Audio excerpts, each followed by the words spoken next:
Okay, so I wanted to talk about these eclipses and specifically this last eclipse series that we're about to end. We have one more that's later this year in about at Halloween, this last Taurus eclipse.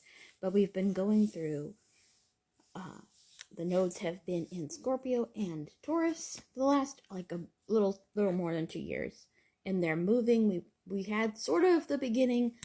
This 2 weeks ago we had just on the verge of Aries eclipse, so that's going to begin Aries and Libra eclipses for the next kind of 2 years, and then before that we had Gemini and Sag. But right now I was going to just talk about the Scorpio and Taurus ones, since those are just ones we finished, and also I think they're very relevant to Taylor because she specifically has the Mars in Scorpio, which is very loud in her chart. There's debate about, if she's a Scorpio rising or a Capricorn rising. I weirdly feel very vehement that she's a Capricorn rising, but the Scorpio would still be very loud because she would, Mars is in the rulership in Scorpio, according to the traditional scheme.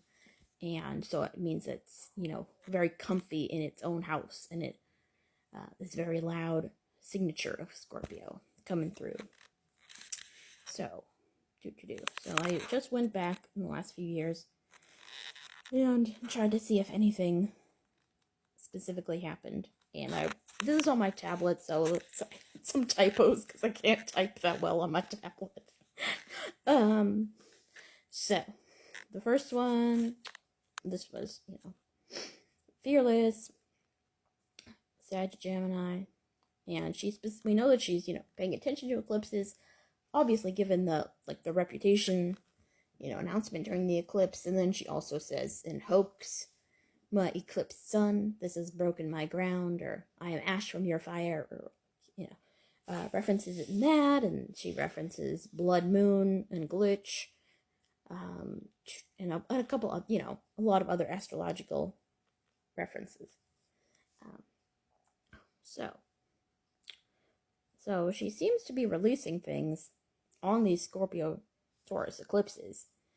The red Taylor's version eclipse on the first Taurus eclipse, and that was also red's nodal return, which means that it was when the nodes were in the same space. They were in Taurus and Scorpio when red was first released as an album, which was, what was that? 2012, 2013. So, I remember, she went on tour 2013, so it was probably 2012. So it was about, what is it, 12? I can't do math in my head. It was about 12 years. They happen every 12 years or 15 years or something. You get it. They repeat every now and then.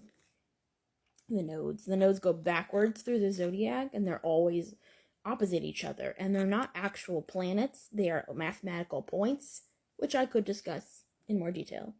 But they show when there are eclipses. Basically, it's this idea of, in at least Vedic astrology, there's the idea of that it's like a dragon that's eating the sun and the moon because it's temporarily blotting them out.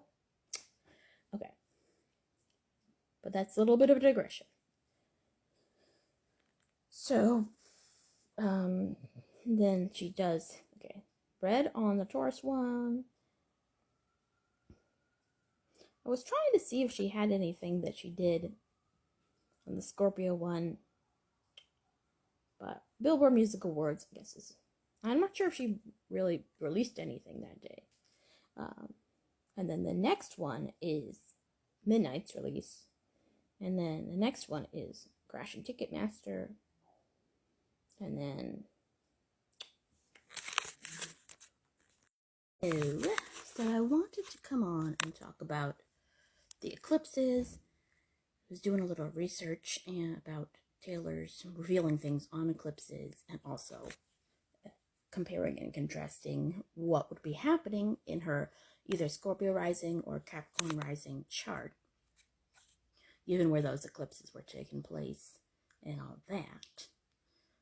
In general, we know that Taylor is she's kind of secretly an astrology girly, even though actually using eclipses as announcement dates is somewhat debatable in terms of eclipses just being a very chaotic energy in general. So some people say, they're very chaotic energy, and I tend to not like use them to manifest or anything just because of that. Like a very, not, I mean, it depends on what they're configured with and all that, if they're technically good or bad, but in general, it's just like a weird time.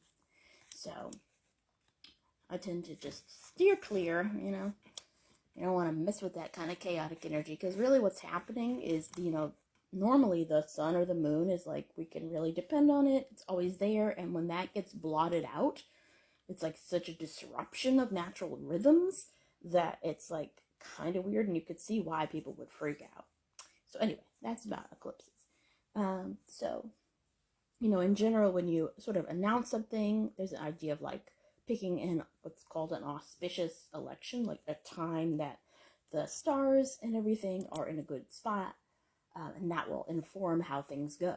So if you're choosing an eclipse to announce something on in some way, you're like incorporating that sort of eclipse energy into your endeavor, which is, a little bit intense and a little bit, it means you're just inviting sort of a little bit of chaotic energy in to your whole project.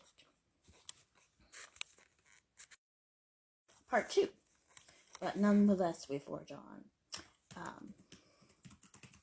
So, particularly I was interested in this because one of my favorite astrologers, Austin Coppock, was saying recently that on the May forecast, on the astrology podcast, that eclipses like bring things to the surface, kind of, because they're like this, they have really interesting timing, and there's about, the eclipses switch signs about like, maybe like 2-ish years, maybe a little more than 2 years, and they're always moving in pairs, those sort of opposite signs, and they kind of reveal what has been going on, like it's always been going on to the surface. Sometimes you see the fruits of the eclipse like 6 months after they actually happen. Like if you're really paying attention, you can sort of track that. So I thought that was interesting because she mentions that over and over again.